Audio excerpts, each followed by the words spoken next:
राष्ट्रगाथा channel पर आने वाले सभी श्रोताओं को और दर्शकों को मेरा सादर सप्रेम नमस्कार। इस चैनल के माध्यम से 190 वर्ष 1757 से 1947 संघर्ष का इतिहास, बलिदान कुर्बानी का इतिहास, बाल बालिकाएं, किशोर किशोरियां और युवा युवतियां और हर आयु वर्ग के लोग भारत माँ की स्वतंत्रता के लिए सर्वस्व निछावर करने वालों का इतिहास, देश विदेश में जाके काम करने वालों के लिए काला पानी जैसी घोर नारकीय यातनाएं सहन करके वहीं पर 90% क्रांतिकारी मर खप गए, जेलों की लंबी यातनाओं में कठोर कारावास का दंड भुगतते हुए दम तोड़ गए और बहुत सारे लोग फांसी के तख्तों पर झूल गए और भी गांव के गांव जला दिए गए। भय, आतंक और खौफ का एक वातावरण बनाया गया। 1857 की क्रांति हुई तो कैसे हुई, इतना बड़ा विस्फोट हुआ तो कैसे हुआ। वो एक ऑर्गेनाइज्ड क्रांति थी। उस क्रांति के बारे में मैं बहुत कुछ कह चुका हूँ, बहुत कुछ उस समय के महान क्रांतिवीरों और वीरांगनाओं के बारे में बहुत सारे एपिसोड आपको दे चुका हूँ। अब मैं इस 190 वर्ष में भी एक छोटा सा और कालखंड बीच का लिया है, 1916 से 1942 तक का 8-10 एपिसोड में इसकी आपको पहुंचा चुका हूँ। क्रांतिकारियों की एक लंबी श्रृंखला, एक लंबी पंक्ति, अनगिनत, अज्ञात ऐसे ही क्रांतिवीरों को आज मैं किस किस का नाम लूं भाई। आज राष्ट्र इनकी जय बोल। पहले देखें जरा, भारत के ही बंगाल क्षेत्र में उस बगिया में कैसे कैसे फूल खिल रहे थे।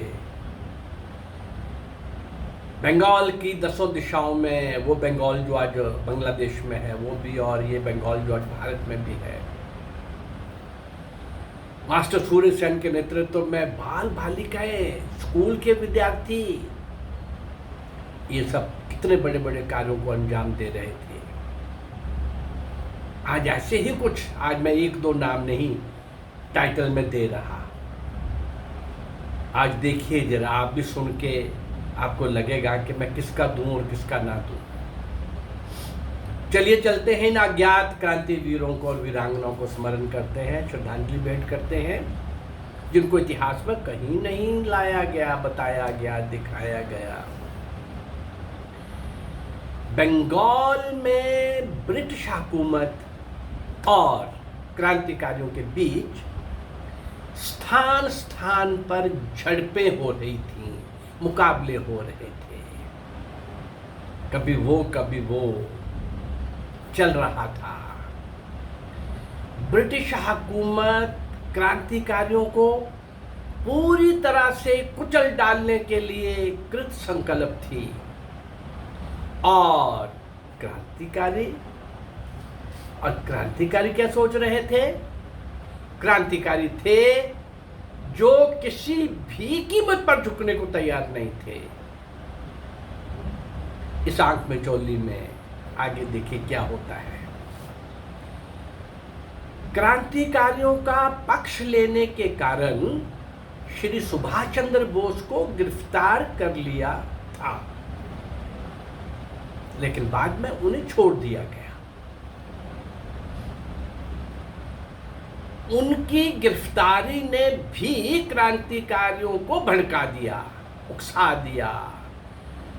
जोश में, आक्रोश में, क्रोध में क्रांतिकारियों ने इसको अपना प्रेस्टीज इशू बना लिया कि हमारे नेताजी सुभाष चंद्र बोस को गिरफ्तार करने की तुम्हारी हिम्मत कैसे हुई। इस प्रकार का एक माहौल बना हुआ था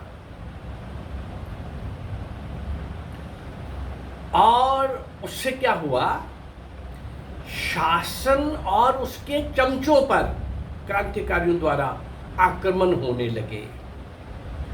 उधर गिरफ्तारियों का भी तांता लगने लग पड़ा। ब्रिटिश सरकार अपना काम कर रही थी, ब्रिटिश हुकूमत, और क्रांतिकारी अपना काम कर रहे थे। 8 नवंबर 1931 को पबना में, स्थान का नाम है पबना, वहां प्रभाष चंद्र लाहिड़ी और सुधेंद्र नाथ सरकार को पबना से, और बारीवाल में, ऐसे ही एक स्थान बारीवाल में हरेंद्र नाथ घोष और सत्यव्रत घोष को बंगाल ऑर्डिनेंस के अंतर्गत एक बनाया गया, उन दिनों उनको गिरफ्तार कर लिया गया। इसी ऑर्डिनेंस के अंतर्गत, बंगाल ऑर्डिनेंस के अंतर्गत 9 नवंबर को चारों चंद्र राय और कलिहारी कांग्रेस कमेटी के मंत्री भूदेव प्रसाद सूर और बाबू क्षितिश चंद्र बोस को गिरफ्तार कर लिया गया। इन दोनों पर तो मिस्टर कैपल्स पर गोली चलाए जाने का आरोप भी लग गया था। इसी दिन ढाका के अंतर्गत बालीगांव के हीरालाल चक्रवर्ती, श्याम विनोद पाल चौधरी और मुंशीगंज कांग्रेस कमेटी के मंत्री सुनील कुमार मुखर्जी को भी गिरफ्तार कर लिया गया। इसी बंगाल ऑर्डिनेंस के अंतर्गत बाबू रमेश चंद्र चौधरी, उपेंद्र चंद्र मजूमदार और सुधीर चंद्र मजूमदार को भी गिरफ्तार कर लिया गया।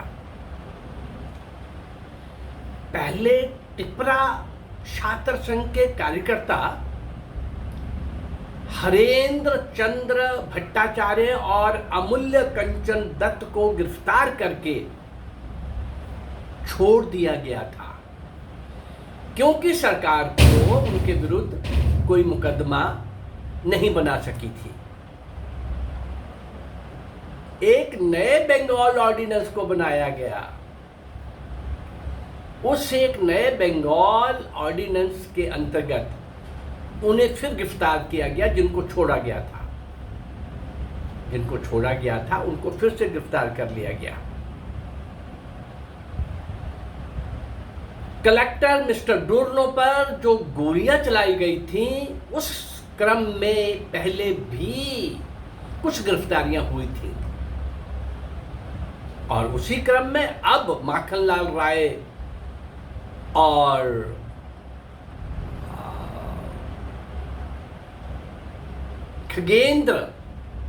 खगेंद्र मलिक को गिरफ्तार कर लिया गया।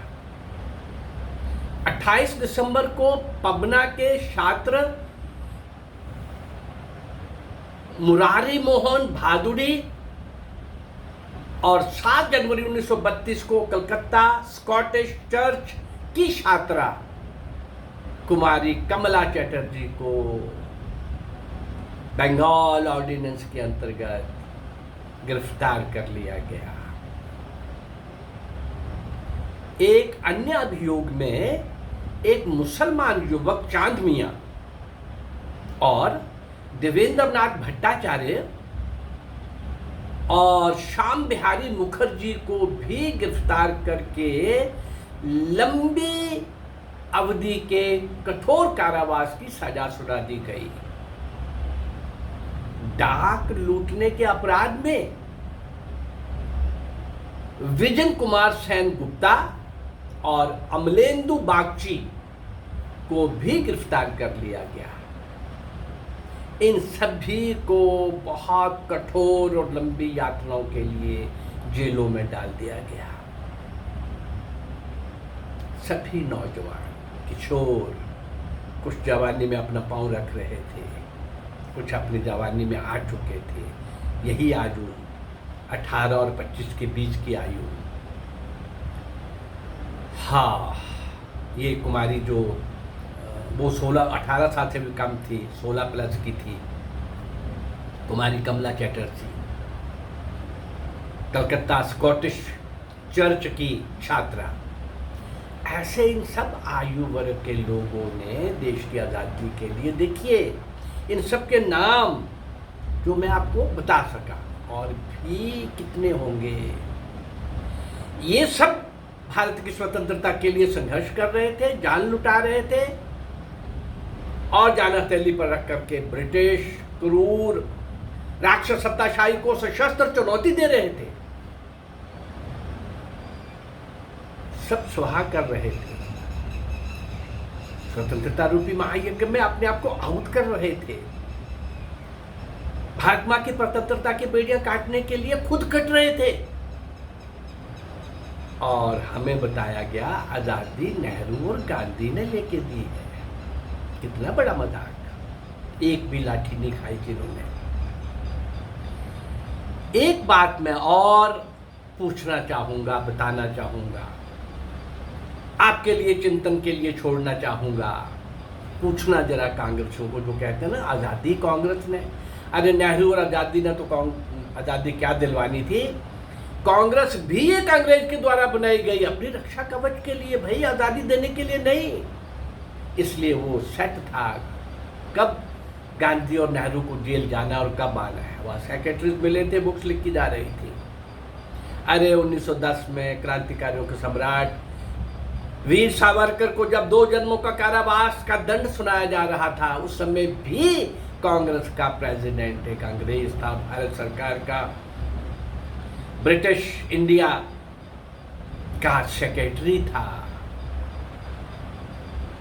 1912 तक 1885 से 1912 तक ऐसे 15 कांग्रेस के प्रेसिडेंट अंग्रेज थे,